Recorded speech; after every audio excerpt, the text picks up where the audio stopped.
यो गर्नुपर्छ भन्ने कसैको दिमागमा छैन।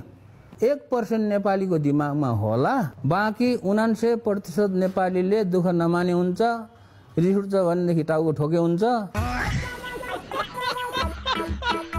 दाजु केही शब्द बोल्न चाहनुहुन्छ? बोल्न के चाहन्छु भने किताब किनिदिनुहोस् भन्न चाहन्छु। खत्तम। तँलाई पठाउन दिएको उले चाहिँ परबिनलाई दिएछ।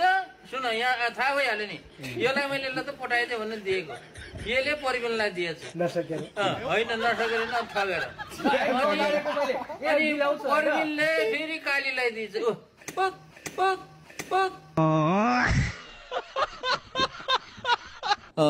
अस्तिसम्म मलाई थाहा थिएन भने धरानको मान्छे पानी खान नपाएर मर्या रहेछ भन्ने थाहा। पैसा हुँदाहुँदै पनि, बुद्धि हुँदाहुँदै पनि पानी ल्याएर खान नसक्ने मान्छेहरू किन धरानमा बस्यो होला जस्तो लाग्छ मलाई। नसिका मलाई नसिका, तेरो शैली नसिका। 68 वर्ष पुग्नु भयो।